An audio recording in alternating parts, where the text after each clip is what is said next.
want to go out and like really do something. I say it, I say it again. You've been had. You've been took. You've been hoodwinked. Bamboozled. It's a celebration, fellas. Salute. Always do the right thing. That's it? That's it. I got it. I'm gone. The way of the future. The way of the future. The way of the future. Ladies and gentlemen, welcome in to Duel of the Greats. Season 2, we're on episode... What are we on now? Episode 11?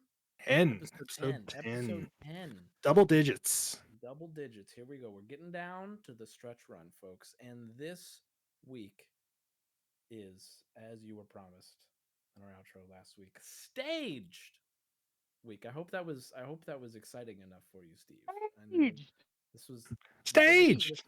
2 years of this show. The biggest criticism I've received was our reveal of that episode. So staged this week is our theme. You got to read that exclamation mark. As we pit Martin Scorsese's Shutter Island from 2010, starring Leonardo DiCaprio, Mark Ruffalo, Ben Kingsley, up against Spike Lee's Inside Man from 2006, starring Denzel Washington, Chiwetel Ejiofor, Willem Dafoe, Clive Owen. 2 really good movies with really fantastic casts here. So can I just interrupt right off the bat and say this is this is the hottest take I have this week, and it's not a very hot take. This is my favorite collection of actors of any 2 movies we've ever done in any week. The fact that he just didn't mention 2 legends like Christopher Plummer and Max von Sydow. That's what I'm saying. Like, if I start thinking through, I literally, when I start thinking about all the actors, like Leonardo DiCaprio comes like 5th or 6th in my mind when I'm naming the actors in these movies. When Leo is 5th or 6th on that list. It's funny because I forgot, I forgot that Max von Sydow was in Shutter Island, and I can't remember if it was on the show last week or just when we were talking, but I had accidentally confused the 2 of them for Inside Man, where I said Max von Sydow was the Christopher Plummer character, and I said I always get those 2 mixed up, and here we are. And they're both. I completely forgotten that he was in Shutter Island until I rewatched it, but yeah, the casts are just really Michelle Williams. I mean, we've got stacked. These casts are stacked. Speaking of actors, I always get mixed up. Is it Elias Koteas who was in Shutter Island, or is that Christopher Maloney? Because I always get those 2 guys mixed up too. So I don't know, the guy with the face, the thing. Jackie Earle Haley, he's in there. He's been nominated for an Oscar before. So I mean, just all over the place, fantastic casts, and 2 really good movies. So let's start with, I cannot remember who we started with last week. So we'll just start with Marty this week, and we'll start with Shutter Island. So Nate, why don't you kick us off? What are your feelings on this film from Martin Scorsese and crew? I think that this is a unique film in his catalog, if for no other reason than I think he was certainly trying to do this with Cape Fear, but it didn't really work in Cape Fear. This is a Martin Scorsese movie that I think is genuinely scary. That there are moments in this movie that move a little bit into kind of horror film-ish. When all the lights go out in the prison and the guy jumps out at him and like tags it. I mean, it's just like genuinely kind of jump scary sort of moments. There's also, I don't know if it's sort of scary, disturbing. I always found the end of this movie to be very disturbing. And I think it's so disturbing just because, obviously because of the content that hits a little bit different to me now as a parent, but it hit pretty hard even before I was a parent. But it's so well acted. Like Leonardo DiCaprio and Michelle Williams just are incredible in this scene when he discovers these bodies of his children, and it just leaves me with a more uneasy feeling than any Martin Scorsese movie leaves me with. And I think that's just because it's scary and the scariness works because everyone is taking it very seriously, and it's very well acted, and it has such a disturbing ending. I won't speak directly to the very last scene because there's a lot of mystery about that, and I want to talk to you guys about like what you I think of was the movie gonna say overall before I we want to talk about discuss that. that. Just put a pin in Yeah, it. yeah, let's get to that. Yeah, so that I think that's what I just generally what I think about the movie. It's a good movie. It's never been one of my favorites. I think and again, I think in a weird way, it's never been one of my favorites just because it makes me feel so uneasy. I feel so just it's just a weird feeling that I have. This was a movie actually that I remember we watched it when it came out, and not to put her on the spot, but my wife and I watched it, and she was really bothered by the ending. And when we were talking about this week rewatching the movies, she really likes Inside Man, and she agreed to watch that one with me. And she's like, "What's the other one?" And I'm like, "Shutter Island." She's like, "Which one that?" And I'm like, "It's the one where Leonardo DiCaprio finds his kids drowned at the end." And she's like, "Oh yeah, I don't need to rewatch that one." And so I was like, "Yeah." So that's kind of my experience with it. I just think it's a really scary movie. It's a good mystery, but it's one in his catalog that really almost kind of works as a horror film. So I don't know, Steve. What do you think? Well, Nate, we got together. We've watched a couple basketball games here recently. We're filming or recording this around the time of the NBA playoffs, and we were having a conversation the other day about vibe movies. It was a concept that you had read about. Somebody on the online had mentioned it. So we're not coining this term. That we're shamelessly appropriating it from somewhere else. But these are movies that may or may not ultimately get to a point, but really the whole purpose of them is just to kind of put you in a mood. This movie, I don't think necessarily fits that first part of the definition. I think he was trying to get to a point. He was telling a story, plot-driven story, but this certainly is a vibe movie. Like you're saying, it's evocative of just fear and tension and just being uncomfortable and not just knowing what's going on. The score, the use of the classical music, um, and just it's tense and unsettling the whole time. It just keeps you on edge, and you're in this old, damp, rickety Civil War fort penitentiary, which is creepy as hell. And yeah, I think it works on all those levels. It's also, yeah, it's spooky. It's a spooky, eerie movie, and it you never quite are able to relax. And I think he did a great job with that. I I don't. So I saw it when it came out, and this is the second time I've watched it. I rewatched it for the podcast here, and I had forgotten the twist. So I don't know if that's a good thing or a bad thing. Once it kind of started unfolding again, I pieced it back together. But the specifics of how it worked, I didn't quite remember all of that. And so I couldn't remember if this, if the whole thing was staged. At one point, one of the characters tells him that he's been Hey. lured. Staged! At one point, one of the characters, one of the other prisoners, tells him, "Hey, you've been lured here." Essentially gives away the whole plot of the movie, but is still obfuscating the true purpose of it.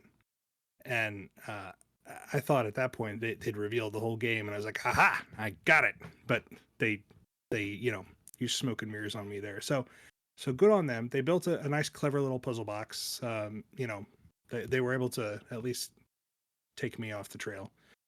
I just, and maybe it's because I'm not a parent. I don't know. I mean, I as a human being, I was obviously empathetic or sympathetic to what the character's going through. I couldn't empathize. I don't have children, but obviously that'd be horrific. And this level of guilt that he has, the main character, is obviously something that would just rip you apart. But I just never really emotionally connected with the characters, and I'm not the only one. It's not just me being a psychopath. I found a review from Dana Stevens of Slate. This is I found this actually just via the Wikipedia page. She described the film as, quote, an aesthetically and at times intellectually exciting puzzle, but it's never emotionally involving. I think, Nate, you would disagree based on what you said about the kids and all that. And I think a lot of people probably would, and that's fair. Dead kids will typically get people's emotions involved. but I felt that to some extent that I just was. I don't know if it's Leonardo DiCaprio's acting or what, but I never felt. He felt like kind of a caricature to me. I'll tell you, So it's because the whole thing was staged, right? Like stay. you don't. But in all seriousness, like you don't. It's hard to relate to a character that you find out is fake, is a character in and of itself, right? So like, uh, I think there's a little bit of truth to that, and because for me, sorry, were you done, Steve? I don't want to step on. No, that's a pretty good segue. But I, the only thing I definitely want to hear where you're going with that. But the only pre-bone to pick I have with that is that so much of his character, we do find out like it is his character, like the Andrew Lattice character, who is the real name of the guy that he's playing, right? Or the character. He was a veteran. He was a marshal. It's just, it is part of his backstory. It's just certain circumstances are different. The way he got there is different. So, I mean, like I think that character did see the after effects of the Holocaust at Dachau. Like that wasn't all made up, right? Like, I don't know. Go ahead. What was your point? Well, just that. So when every other character in the movie was putting on a front as part of this performance that they were doing for the Andrew Lattice Leonardo DiCaprio character. And I think that sort of clouds the whole vision of the movie. So, before I kind of get into that, I had kind of forgotten how good of a performance Leonardo DiCaprio gave. Like, it's a really strong performance in this film, and I think he gets the most out of it. And I think so. I love horror movies. Dare I say more than anyone in this group by quite a significant margin. So, stuff like this is right up my alley. And I think it was, if I had a big problem, I shouldn't say big problem, but if I had a problem with this movie, it is the fact that so when we talked about After Hours, right? Scorsese with the comedy, like he went for it, and he went like he went for it, and then he followed through, right? And it was comedy, the whole thing built on itself, and it was comedy all the way through. But this movie, it feels like there are horror elements, and then you've also got this big sort of puzzle box mystery thing going on. And I think Scorsese could do a really good, really evocative horror film. There's some really good imagery in this movie. The use of color in the film is fantastic. The blood, it almost looks fake at time because it was so intentionally red to really contrast with everything um because it was basically, what he was seeing, right? What he was seeing with his eyes, and you know that the blood is jumping out at him in all these scenes. Like when he at the end, when he's got the gun with the blanks and he shoots Ben Kingsley's character, and nothing happens, but for a second you see blood splatter on the wall, right? And it's this bright red on this white board, and there's all kinds of stuff throughout the movie that is really well done. It's such a beautifully shot film. And but then you get to the whole puzzle box portion, and I just don't think that's Scorsese's wheelhouse necessarily. And I remember being kind of disappointed. I too, like you guys, saw it in the theater with my wife when it came out, and I remember being kind of disappointed by the ending a little bit, just because it was kind of I don't know, like it could have been an interesting twist, I suppose, but it was the way it was just like, okay, we did all this stuff, and now we're gonna sit here and explain it to you for 20 minutes. And part of it almost like it was presented as like, we're doing this for you. This is the biggest I can't remember exactly what the words Ben Kingsley's character used, but the biggest psychoanalytic play, or essentially, that we've put on ever to try and help you. And it still kind of felt cruel almost. And I don't know if the movie intended that. And so it felt a little bit discordant for me, a little bit, and so that's always been kind of my issue with this movie, is that it just, there was something that felt a little bit off. And I think that kind of extends to the characters too, because then um, you have who they're trying to be for as part of this play, and then who they really are, and it's like, is who they really are better? Like Mark Ruffalo's character, he's his confidant, his partner. But then at the end, when they reveal that just his psychiatrist, he rolls in and he's like kind of being a dick, and I'm like, what's this about? What's going on? Like, shouldn't you be a little bit nicer here? Like, this is a traumatic thing this guy's going through right now, and you're just like, don't you recognize me? I'm your doctor. And it's like, I don't know.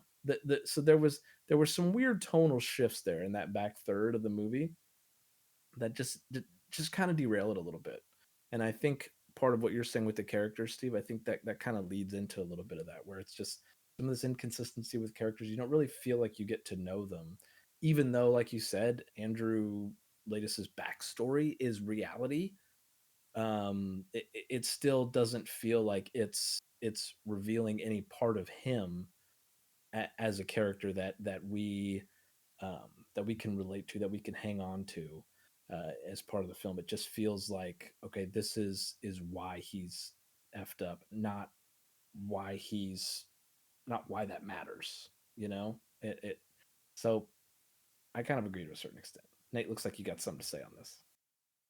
I think it's part of where the movie struggles is it's kind of a fun setup.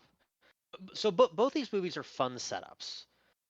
One is a bank robbery. One is this, missing person on an island. That's a fun classic setup.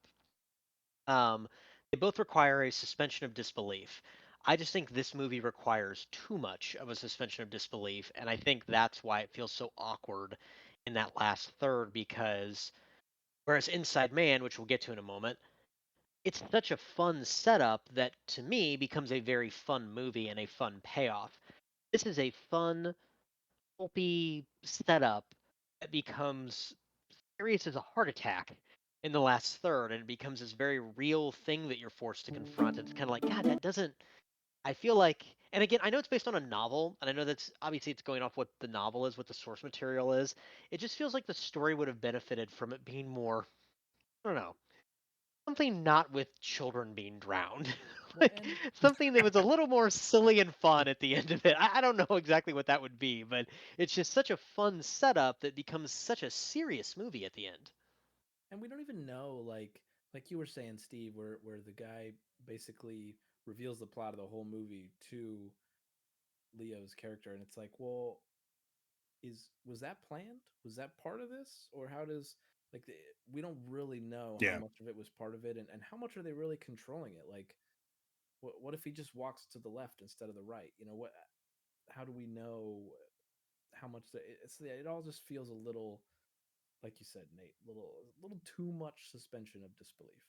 And yeah, it's that I feel like they could have done something different than with the kids. That's a, I don't know if they necessarily had to, but if they wanted to change things up, they could have, because it's not like he didn't kill his own kids, right? His wife did, and then he kills his wife, but then because he knew his wife had mental problems and he didn't get her the proper care, he blames himself for allowing his kids to be in that environment, which allowed them to get killed. And so that was the whole premise of the thing. And it, I get what they're trying to say, but I just don't know if it really landed how they wanted it to. I got to tell you, I'm just happy. I wrote in my notes, I'm like, this is some guilt. This is guilt worth having. Thankfully, Martin Scorsese, we finally have a Martin Scorsese movie where this character is feeling guilt that is warranted. Unlike some of the earlier movies where it's just Harvey Keitel being like, "Oh, I had an impure thought. Oh, I feel terrible about it." No, I mean, this is pretty messed up. Kind of earned this, but um, yeah, I think hitting back on what you said, referencing what I was talking about with the guy that revealed the plot. I do think it was very cool, and the novel may have done this as well. I'm not entirely sure.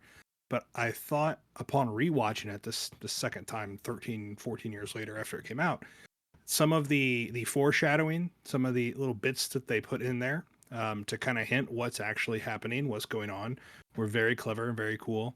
The movie opens with Leonardo DiCaprio literally, his character literally in a cell. I mean, he's on a boat, but he's in a jail cell for all intents and purposes, visually, which I thought was very, very neat.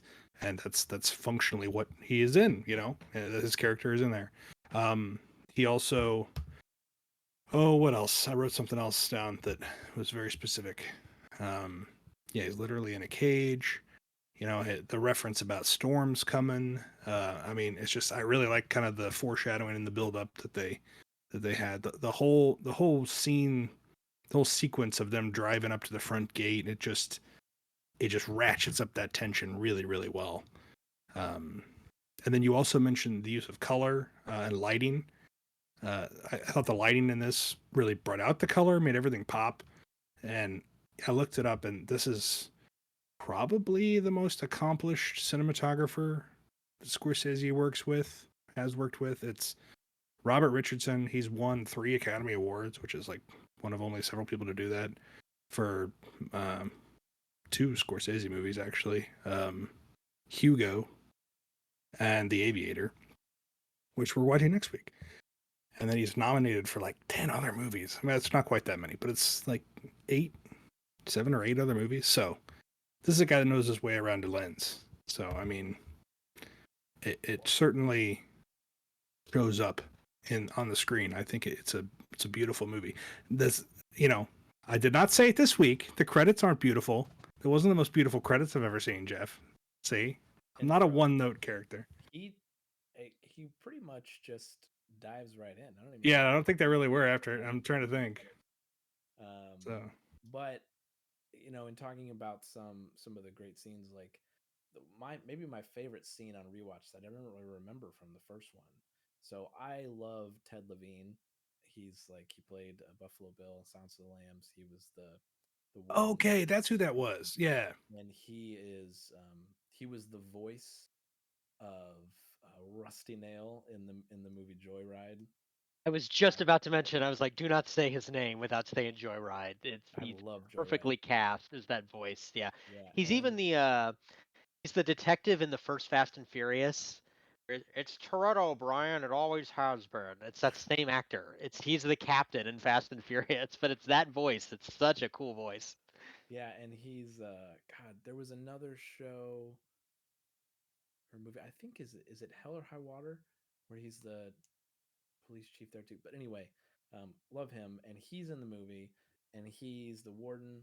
And there's one scene where he picks up DiCaprio and he's driving him back to the house or whatever, and he talks about which Steve, I know you haven't. Nate, have you ever read the book Blood Meridian by Cormac McCarthy?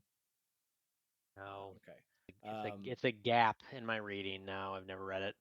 Yeah, well, there's a character called the Judge, and he's like this very famous nihilistic, just war, just very cruel person. And the speech that Ted Levine's character gives Leo on that ride there about how you're the most violent person I've ever met. We're all violent. I'm violent. The question is my violence better than your violence, etc.? Like, that was a fantastic scene. And that is something that I was like, man, that made me think, okay, Ted Levine should play the Judge because they're trying to make Blood Meridian a movie. So that's who they should get. But he might be too old. But yeah, so let's talk about the very, very end. Okay. So again, spoiler alert, but if you haven't seen it and you don't want to watch it, so what happens at the end, they think they've got him cured, right? The Andrew Latest character. He realizes who his real name is, he realizes he killed his wife, etc. But they also mention, they're like, we've had a breakthrough before, and yet it didn't take. You reverted back. So we want to make sure that this breakthrough sticks. And so he's like, okay. And then they flash forward for an indeterminate amount of time. Mark Ruffalo rolls up to Leo's character who's sitting on some steps outside, and he says, "How you doing today?" And they eventually start talking, and then Leo just goes, "Chuck, we got to get back to the mainland. Whatever they're doing on this island is not good." So then okay, he reverted back. But then he says, right before, because then Mark Ruffalo's character signals to the warden, okay, they need to take him because he's going to have to be lobotomized. Well, and then DiCaprio says, this island has made me realize that, or has made me question, I can't remember, I think he said question, whether it's better to live as a monster or die as a man. And then he walks away, and that's the end of the movie. And so the question is, did he know that he was he still cured, but he pretended not to be because he didn't want to live as the monster that he now remembered he was? Or did he truly not? Did he truly just revert back, and his death is just the tragic fact that he would just continue to revert back to this thing where he just could never grapple with what he did? So where do you guys come out on what his actual intention was with that line? I think it's, well, starters, I think it's interesting because it is not in the novel, which is interesting because I won't get off on a tangent, but Did you read the novel, or did you just read that it wasn't in the novel? I've read, so I've not read this novel. I do like this author, and I've read a couple of his books. I've not read Dennis Shutter Flanagan's Island, yeah, he's good. What's interesting is that one of my favorite lines in Mystic River, which is also based on one of his novels, is it's in the movie and it's not in the novel. And so I don't know why the adaptations of his movies are ripe for creating great lines that aren't in the original book, but they just are. I kind of see, I think there's two ways to interpret this, obviously, is that like, oh, it's just sort of this momentary lapse and he's going back and forth and he's always going to be insane. I guess my interpretation would be more along the lines of he knows what he's doing and he knows that he's never going to be a normal person again, and so he's almost purposely kind of leaving these clues for the Mark Ruffalo character to just kind of ask this question, this sort of open-ended question, and then obviously he's going at the end to be lobotomized. So it's, I think, in the way I interpret the line as his acceptance of what is about to happen, that it's effectively the end of his life.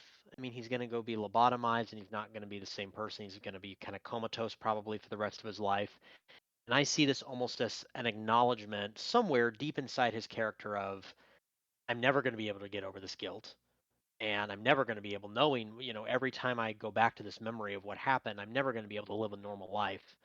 And so I'm sort of just putting this in my psychiatrist's mind to think about, and then I voluntarily go off to get lobotomized. So my opinion is that he kind of knows what he's doing. I don't know. What do you guys think? I am of the same opinion that you are. That he knew he was ready to go. He didn't want to deal with this anymore. Whether he had actually reverted or whether he would have reverted, who knows? But he knew that it wasn't worth waiting around to find out. Is my opinion. I'm gonna be honest. I got no goddamn idea. I don't know what they intended here. I sometimes I think Marty. Well, see, I don't know if Marty put it in or if the screenwriters, but I don't know if he likes it being more tragic. If that makes it better.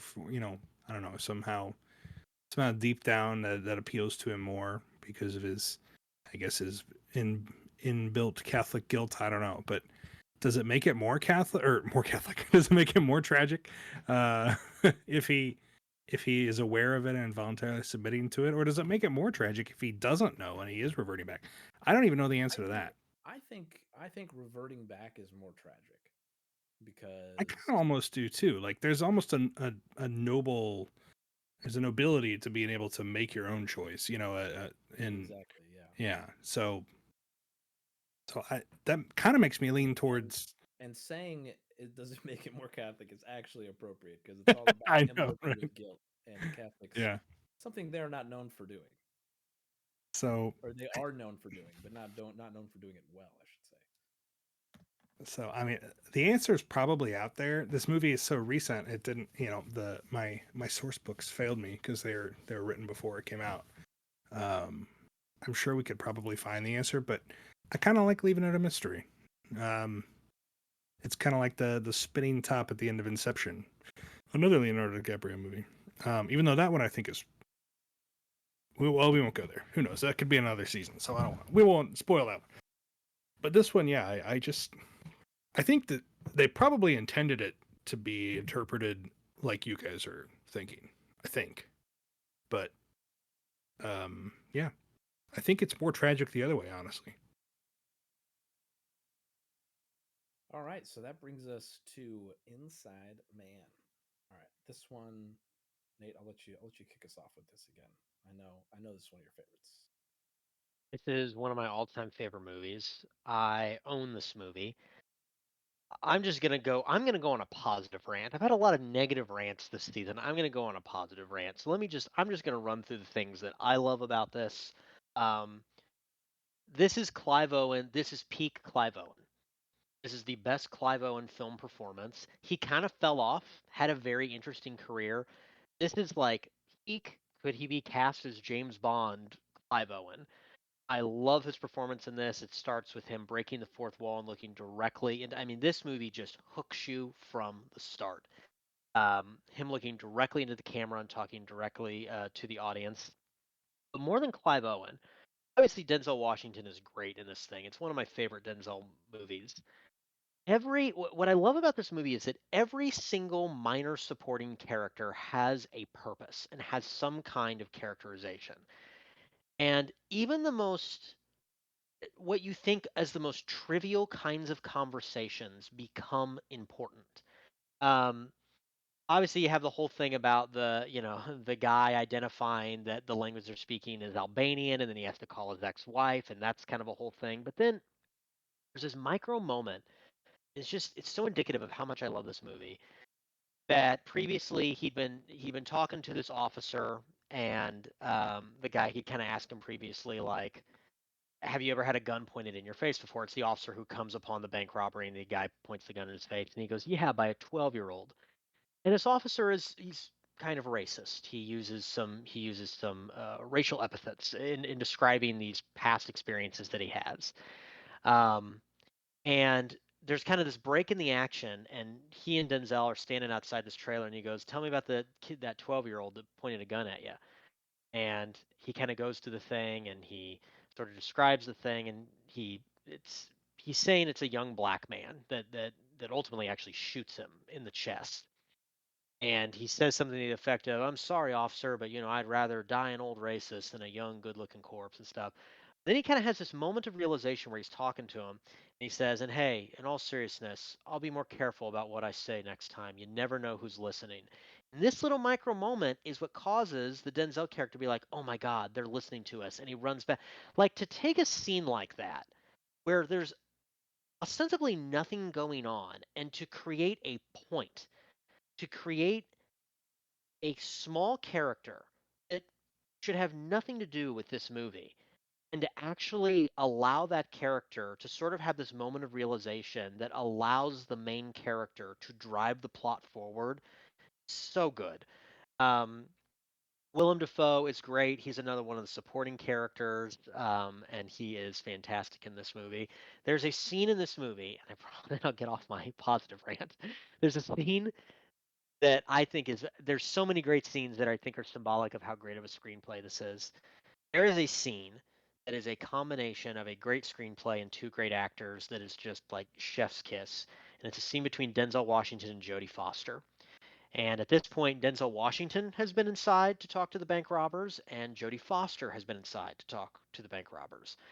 The two of these people are talking, and they're going back and forth, and she's saying, he's not a killer. And Denzel goes, I don't know. I've sent a lot of guys uptown, and they'd never done anything before. You don't know what someone's going to do when they're backed into a corner. She goes, but it doesn't feel like he's backed into a corner, does it, Lieutenant? He goes, no, that's what's bothering me. It feels like he picked the corner, doesn't it? And just the way they go back and forth, it's so good.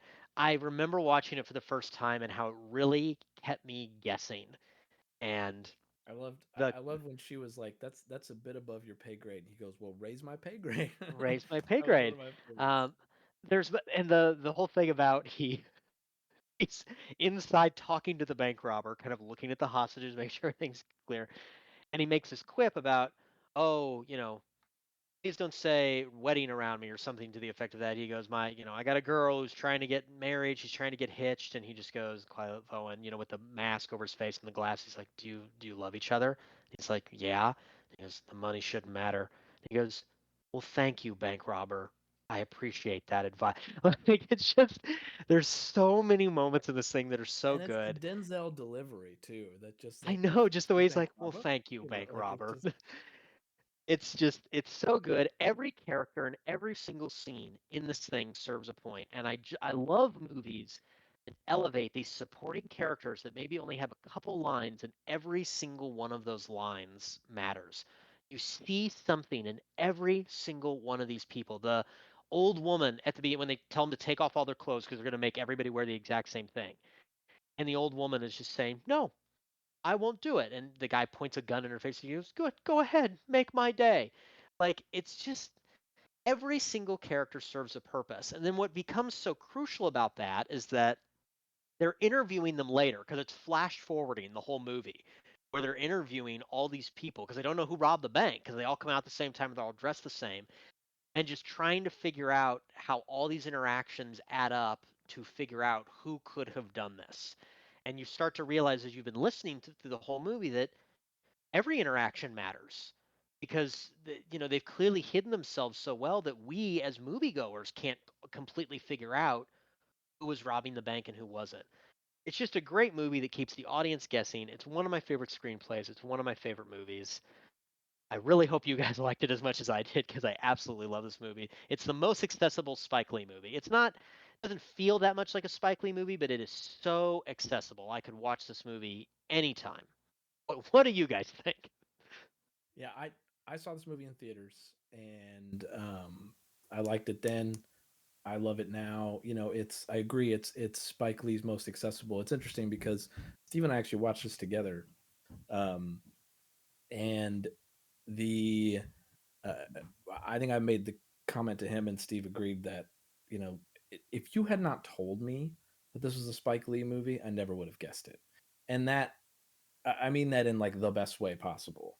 And it's just that it's not his normal film. It's outside what he normally does, but he absolutely nails it. And I completely agree with what you're saying, like that little interaction with the racist cop, and there's it's great because you take something there where Spike Lee, who's known for delving into racial issues, societal issues, etc., and he kind of peppers those all throughout the movie, but doesn't like make that the movie like he sometimes does, like he not sometimes like he has in his past movies, and but he still gets a point across while then also making it serve a purpose for the film. Like so, like you're saying, not only does that character sort of throwaway character have that ability, but he also can he have this plot revelation for Denzel Washington, but you also have that moment where he they call him out on his racism, and then he actually realizes it and does something about it. Similar to when they first show up on scene and Willem Dafoe's character is in charge, and they talk to him, and I guess if Willem Dafoe, his character, didn't realize that they'd be coming down to take charge or whatever the case, and so he's a little racist and a little testy to him, and then about 10 minutes later he comes up to him and he says, hey, I'm sorry I came at you hot there, you know and then Denzel's just like, it's all right, let's put it behind us, we'll move forward from here. And it's like that's a great, you don't have to give him that as a scene, that him being Willem Dafoe's character, you don't have to give him that to bring him back to some sort of likability, but he did, and I think the movie's better for it. And there's just all kinds of those little interactions peppered throughout, and I definitely agree and how well written of a screenplay it is. And I remember just how, there's sometimes you can have like a shocking twist ending, right? Like Sixth Sense, like, oh my God, he's been dead the whole time. And this wasn't a shocking twist, but it was an incredibly clever one. And there are times when I appreciate a clever twist and clever filmmaking to a greater degree than I would um, something that just truly shocks me that I didn't see coming. For anybody who's seen like Sorry to Bother You, right? Like that is a shocking twist where it's like, oh my God, what? But, and that's great. But sometimes it's like, oh, okay, that's how they did it. That's what they were doing here. And it all makes sense now. And it's not necessarily something that just like, drops your jaw to the floor, but it makes you think like, oh man, this was really cleverly constructed. And I think that's probably the best way to describe the movie is just how cleverly constructed it is. And then not only the little performances, but Denzel driving the truck on everything. I mean, he's Denzel, right? He is who he is for a reason. And him and Clive Owen going head to head, him and Jodie Foster going head to head. At some point, Christopher Plummer going head to head. Him like just he's battling with everybody, and it's great. And then there's little scenes of humor, like the woman who a part of her character is her large chest size, and like the scenes where they're both like leaning forward and they're trying really hard to make eye contact and not look down at her breasts. And then at one point, Chiwetel Ejiofor, his character, looks down and just stares for a few seconds, and she's like, "Do you want a picture?" And it's just like stuff like that is so, but it doesn't take away from the film itself because that is again, like that's a little bit of humor, but that's also an important aspect of the plot because yeah, there were people who said, okay, one of the robbers was well endowed in that area, and so they had to take that into account. So it's not this sort of brash sexualization or excuse just to show some cleavage. It was something that they found a way to put to add a little bit of humor, but then also make it part of the plot. And it's just yeah, it's very well done, very cleverly constructed film that is it's just really fun. And yeah, I agree. It's a movie that is infinitely rewatchable, way much more so than probably any Spike Lee film that I've seen. Um, and just as rewatchable as any of the movies we've seen from the last couple seasons, honestly. Yeah, I wholeheartedly agree with everything you guys said. It's a so the biggest criticism I've had so far with the Spike Lee movies has been, his tendency sometimes to kind of meander. Sometimes things will get a little bloated. The ideas he'll try to stuff too many into one movie. Things they lose scope creep. I think I said in one of the episodes. This movie it stays tight. There's very little fat, and everybody is hitting their marks, and it's dang near perfect. And I think it seems to me that in the movies, I'm trying to keep tally in my head here. In the movies where it feels like he nails this the best are the movies where somebody else has written the script, frankly. And he seems to work best as the idea guy, as the director, maybe even the producer. Also, I don't think he produced this one. I think Brian Grazer maybe did that, but I think he's definitely, obviously, a great ideas guy. But and bringing a feel and getting people set up, getting the actors where they need to be, because by all accounts he was very involved with that on this as well. It wasn't like he just turned things over to the cinematographer and let them do everything. He was very involved. But it's like you guys said, it's his most mainstream, his most accessible, but it also does feel like kind of like a Spike Lee movie. One of the reviewers I saw in one of the links I read said it's a Spike Lee movie, but not a Spike Lee joint. And I was like, that's actually a pretty good line. I probably should figure out who said that, so I'm not stealing their quote. But it was one of the many professional reviewers, that reviewed this when it came out back in the day. It's like that's actually pretty accurate. And it's fun. It's a fun Spike Lee movie, which he does. so many of the subject matters that he's tackled have not been fun, and so you can't hold that against him, right? He's choosing to tackle stuff that is, well, worth tackling and deserves to be, needs to be tackled. So we can't say, well, I only want to go to the movies to be entertained. But to a certain extent, movies need to be entertaining to keep us coming back. So it's nice to have something like this every now and then. One thing he did manage to get in there, that is a social commentary, is the video game sequence, the super uber violent Grand Theft Auto ripoff. Excuse me, that was all his idea, and his commentary on hip hop and rap culture at the time. He pushed for that and got that in there. So I read a pretty funny interview with him after the movie came out, because I guess 50 Cent commented on it afterwards, after the movie came out, and he obviously disagreed with something that Spike Lee had said, and essentially was saying that, I don't want to misquote. The kid name checks Fitty.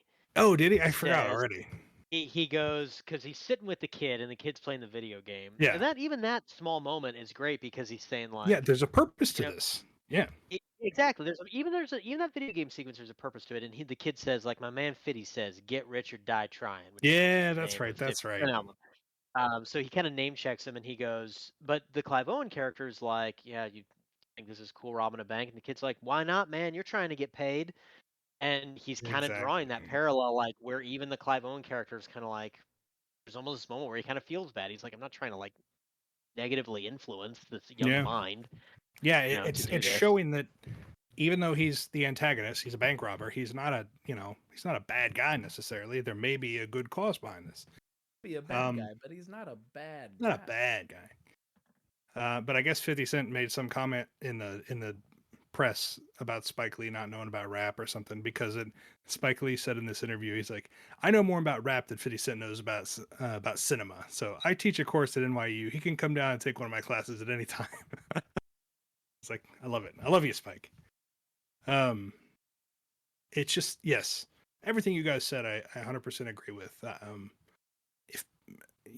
My choice, I think, this week it's pretty easy to me, because this one, it feels like you're in good hands as you're watching it, and sometimes in a movie like this, when there's lots of twists and things set up, it feels like the director and or the writer is laying the track down, like, just right before the train is getting there, and like the train could just fly off the tracks at any moment. This, it feels like you're on a very well constructed, very thought out train track, but you, the passenger, have like a blindfold on and you don't know what the fuck's happening, but you're in good hands. Like, I trust that this is going to end in a place that is satisfying, and it is. And every actor is just firing on all cylinders. Yeah. I want to watch it again, like right now. In fact, you know what? I'll see you guys later. I think if I It's had, it also has a. It's so, like, the other thing is, it just has these moments of, like the whole thing with they fake the execution, and, like, I just remember, I love movies, and it's rare that I have these moments where movies can do this, where, like, when they fake that exit, which you don't know at the time. He says, "How's the reception?" And they point the camera at this upstairs window, and it makes it appear like they've killed a hostage, like they shoot a hostage in the head. Also has a great moment of Spike Lee's tracking shot where the background moves and the actor stays still when Denzel's running to the door right immediately after that happens. But, like, I just remember having this moment the first time I watched it where I'm just like, what is going on? Like, so they are actually going to, because at that point you're kind of led to believe, like, okay, like, they're not actually going to, it's not Yeah. that kind of movie. And then it does that. And then you're like, what is going? And then when they finally get in there, you see that it was fake. You're like, what happened? Like, what? I just, 'cause you I, think as It an answers your audience, I think, questions. you think it's gonna turn really dark, right. and everybody's just gonna die, and it's gonna be a big shootout when they leave, and then it isn't, and then you find out that was fake, and you're like, holy shit. Yeah, that was fantastic. I also like that it's a movie that rewards you for it rewards your attention to detail as well, because um I I don't remember if this conversation during the last recording session was on camera or off camera, on recorded or not. But I couldn't remember if I had watched this movie or not. And as Jeff and I were watching this unfold, it, I kept vacillating between, oh, I don't think I've seen this, or oh my god, I've seen this movie. And I've since come to the realization that I'd never seen the first half, but at some point in my life, I'd seen bits and pieces, and once the third act starts, I'd definitely seen that. So I can't for certain say if my noticing what I'm about to talk about was because I'd seen part of this movie at some point before, or I actually noticed it watching it this time. But the fact that the movie rewarded me for noticing it this time, I think is awesome. So what you're talking about there with the fake execution, every instance of violence to a hostage up to that point had either been English, someone what- who it's later revealed to be part of the scam, so we know that they're kind of in on it, or it's something where it looks way worse than it is, and the actual not killing blow, because they never actually kill, quote unquote kill someone before that, but the coup de grace, the worst punch or the worst kick, whatever the final blow is they land in an act of violence, takes place kind of off screen. Like for instance, the guy with the cell phone at the beginning, when they take him into another room and he is down below a half wall divider when they like do the final kicks and punches. So it's, they're clearly the filmmakers are clearly trying to hide from you whether these people are really capable of this type of violence or not. And so when they finally do pull that trigger, it just, like you're saying, it completely adds to the confusion, and you're rewarded with that skepticism, having that skepticism when it's like, oh, they weren't capable of that violence. Anyway, And that was another great scene too, when they're trying to gather up everybody's cell phones at the beginning, and they're making the guy like, "Where's your cell phone?" And he's like, "Oh, I forgot it at home." And then he goes into the bag of cell phones and looks for somebody who has that guy's number in his cell phone, and they call it, and that's how he finds out they've got one. Like, that was such a great scene, and it perfectly builds tension, and you see who the key players are, and you can see where it's going, and then it finally happens, and you see he's having some sort of affair with this woman that works there, and it was her phone that had the number. And then, I mean, yeah, God, there's so many great scenes. I mean, I think I'm pretty confident in saying that we're all three going to go with Inside Man this week. It's just admittedly Shutter Island. I think that Stage. I think they both work for this category. I just knew going into this that I'd seen both these movies, and Shutter knew Island that. is good, but it has the flaws that we've discussed, and this is about as good of a Spike Lee movie as there is. When Um, I sorry to interject, but just when we first started doing this and I hadn't seen very many Spike Lee movies, this was the only movie I knew was likely going to win whatever it was put up against. Because unless it was put up against, Raging Bull or something, it was going to win, I think, for me. And I think the final little cherry on top for me is this. They sort of kind of bookend the movie a little bit with these like random super noir style scenes with Denzel in his apartment and his lady friend, fiance, girlfriend, whatever. um and like, especially at the end, he comes in and he's got the fedora on, and she's in her underwear, and this like slow jazz music is playing, and she's like being all sensual and stuff. There's not any like nudity or sex or anything after that, but it's super noir, and I just like loved it because you get just that on top of everything too. It just really kind of nails it. he sees the ring, and he realizes that Clive Owen gave him the ring and gave him the diamond. And then it goes to the shot, literally the last shot that it fades to black on is him standing in his dresser in the background, and in the foreground are her legs kind of like kicking up in the air a little bit while lying on the bed. And it's like, so it literally looks like a book cover. It looks like a Yeah, pulpy it's book cover. fantastic. It's just, oh god, start to finish. This movie is so good. Yeah, it's definitely my vote for this week. Yeah, if it's not my favorite Spike Lee, it's definitely top 3 for sure. It's probably my favorite. Whether I think it's his best is That's what I was gonna say. It may not be his best movie, but it's my favorite Spike Lee movie yeah. so far. So, with that, folks, we've got a 6-4 lead here with Spike Lee over Martin Scorsese. So if Spike Lee ends up winning next week, then we'll have to talk about what we want to do, because there'd be no way for Marty to come back. But it's going to be a tough week next week for both, because we're doing our biopic, whatever you want to call it. That's what we're doing next week, and we've got Martin Scorsese's The Aviator going up against Spike Lee's Malcolm X, right?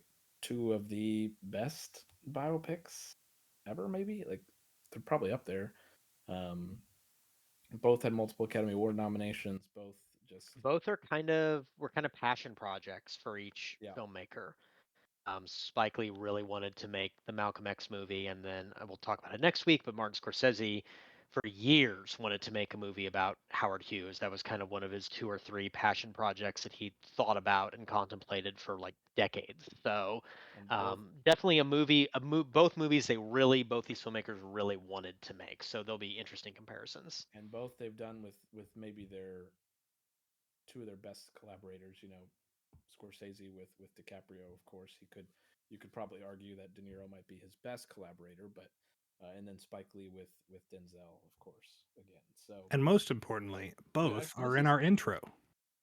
Yes, that's true. So this will be, I think that'll be the last of the intro movies. But this may be the first time we've done this, that I didn't even realize until just this moment. But 2 weeks in a row, both movies have the same lead actors going head to head, because we got Denzel and Leo this week, and we got Denzel and Leo next week. So I don't think we've ever done that before. That's interesting. But yeah, that'll be The Aviator versus Malcolm X next week for week 11, as we barrel towards the finish of this season. Any final parting thoughts on Shutter Island and or Inside Man before we go? Go see Inside Man. If you've not seen Inside Man, Yes, it's just pure movie fun. You got to see it. The hour you spent listening to this podcast, as much as I thank you for it, you could have been watching the first You half. should have been watching. You should have turned off this podcast and gone right to your local blockbuster and rented Inside Man. All right, so that's it. Next week, if you want to follow along again, Malcolm X, The Aviator. We'll see you then. Thank you all so much for listening. We really appreciate it. Staged. What a week it was. We'll see you next week for our biopic week. So until then, thank you all so much for stopping by, and we will see you next time.